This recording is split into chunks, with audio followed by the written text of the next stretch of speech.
उपराष्ट्रपति जगदीप धनखड़ के सोमवार रात दिए गए इस्तीफे से देश का दूसरा सबसे बड़ा संवैधानिक पद खाली हो गया है और इसका मतलब है उपराष्ट्रपति पद के लिए मध्यावधि चुनाव की नौबत आ गई है। वे भारत के इतिहास के कार्यकाल पूरा होने से पहले इस्तीफा देने वाले केवल तीसरे उपराष्ट्रपति हैं। इससे पहले वीवी गिरी और आर वेंकटरमन ने राष्ट्रपति चुनाव लड़ने के लिए अपने पद से इस्तीफा दिया था, जिसके बाद क्रमश गोपाल स्वरूप पाठक और शंकर दयाल शर्मा उपराष्ट्रपति बने थे। और आइए अब जानते हैं कि इस स्थिति में आगे क्या होगा। उपराष्ट्रपति के कर्तव्यों का निर्वहन कौन करेगा?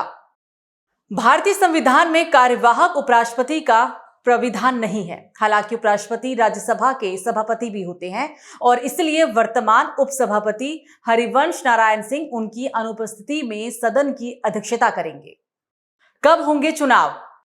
राष्ट्रपति पद के लिए संविधान के अनुसार रिक्त पद को 6 महीने के भीतर भरना आवश्यक है, लेकिन उपराष्ट्रपति पद के लिए ऐसी कोई निश्चित समय सीमा भी नहीं है और केवल यह आवश्यक है कि पद रिक्त होने के बाद यथाशीघ्र चुनाव कराए जाए।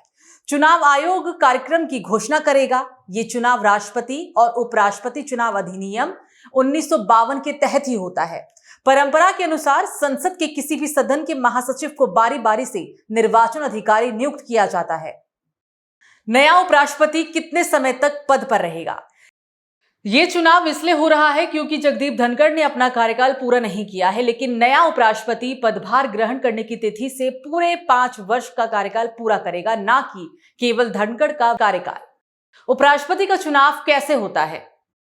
उपराष्ट्रपति का चुनाव संसद के दोनों सदनों यानी लोकसभा और राज्यसभा के सदस्यों और मनोनीत सदस्यों से मिलकर बने एक निर्वाचक मंडल के द्वारा किया जाता है। राष्ट्रपति चुनाव के विपरीत इसमें राज्य विधानसभाएं भाग नहीं लेती। ये चुनाव संसद भवन में आनुपातिक प्रतिनिधित्व प्रणाली के अनुसार गुप्त मतदान के द्वारा सिंगल ट्रांसफरेबल वोट के माध्यम से ही किया जाता है।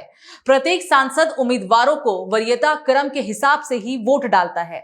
निर्वाचित होने के लिए किसी उम्मीदवार को न्यूनतम आवश्यक मतों की संख्या प्राप्त करनी होती है, जिसे कोटा भी कहा जाता है, और इसकी गणना कुल वैध मतों की संख्या को 2 से विभाजित करके और 1 से जोड़कर की जाती है। यदि पहले चरण में कोई भी उम्मीदवार कोटा पार नहीं करता तो सबसे प्रथम वरीयता वाले मत पाने वाले उम्मीदवार को हटा दिया जाता है और उनके मत द्वितीय वरीयता के आधार पर बचे हुए उम्मीदवारों को हस्तांतरित कर दिए जाते हैं। यह प्रक्रिया तब तक जारी रहती है जब तक कि उम्मीदवार कोटा पार नहीं कर लेता। उपराष्ट्रपति के लिए पात्रता। उपराष्ट्रपति पद के लिए चुनाव लड़ने वाले व्यक्ति को भारत का नागरिक होना चाहिए और कम से कम 35 वर्ष उसकी आयु भी होनी जरूरी होती है। राज्यसभा के लिए निर्वाचित होने के योग्य होना चाहिए और किसी भी संसदीय क्षेत्र में मतदाता के रूप में भी पंजीकृत होना चाहिए। उन्हें राष्ट्रपति, राज्यपाल या फिर मंत्री जैसे पदों को छोड़कर केंद्र या राज्य सरकारों के अधीन किसी भी लाभ के पद पर नहीं होना चाहिए।